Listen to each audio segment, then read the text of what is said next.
Lawmakers are returning to Washington this week for the last days of the 117th Congress. It's shaping up to be a very busy lame duck session as the Democrats will try to advance their agenda while they still have a slim majority in both chambers.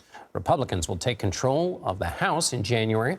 For now, Congress is staring down a December 16th deadline to pass legislation to fund the federal government.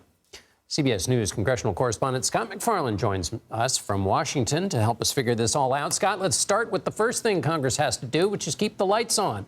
What's happening with the discussions to fund the government? What's happening is something I've long championed. Congress is doing holiday procrastination, waiting to the last minute. I think that's fine in general. For Congress, it's a bit of a trick. There's a deadline, December 16th. They have to pass a spending bill by December 16th, or there's a government shutdown right amidst the holiday season. They want to avoid that. Both parties recognize it. The calculus is pretty clear, John, for the U.S. House. Democrats lose the majority January 3rd. They'd like to not just kick the can down the curb, they want to kick it way down the block. They'd like a long-term spending plan, if for no other reason, to take that mechanism away from Republicans when they get the majority next year, to use as a leverage tool to exact concessions from Democrats in the Senate or from the Biden administration. As for Republicans in the Senate, well, they're going to face likely something very similar next Congress. They did this Congress, a very narrow minority. The calculus won't change much. I expect there to be either a temporary punting of that deadline even closer to December 25th or a deal at the last minute to keep the lights on. It serves everybody's interest not to enter the new Congress with a government shutdown, which is exactly what happened, John, 4 years ago.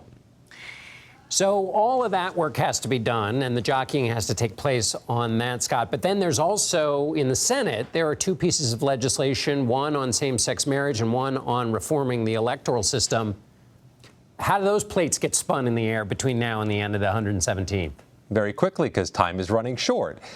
The House Majority Leader, the outgoing House Majority Leader, Steny Hoyer of Maryland, put on paper what he thinks can and should get done by the end of December.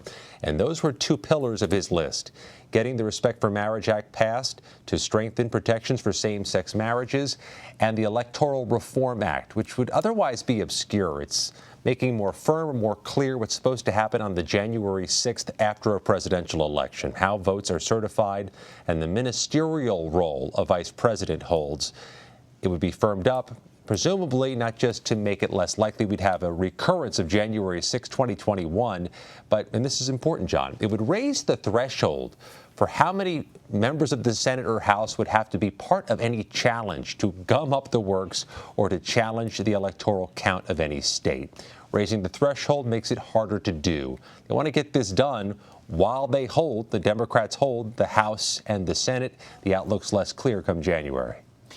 And then finally, Scott, the House Democrats are holding leadership elections on Wednesday, and there is, it looks like there's going to be a whole new fresh team. What do we know about the Democratic leadership going into those votes? Something we may not have predicted weeks ago, that there will likely be 3 new members of the House Democratic leadership who run Wednesday unopposed, with no challengers.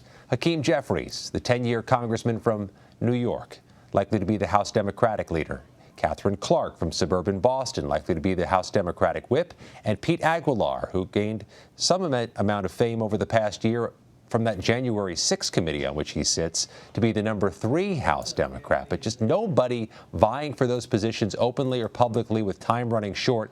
It seems it'll be a coronation more than an election or a vote on Wednesday. It reminds me, Scott, of that old line from Will Rogers. You said we'd be surprised. That's because Will Rogers said, I'm not a member of an organized party. I'm a Democrat. But this shows organization and no internecine fighting. So quite a surprise. Scott MacFarlane in Washington. Thank you, Scott.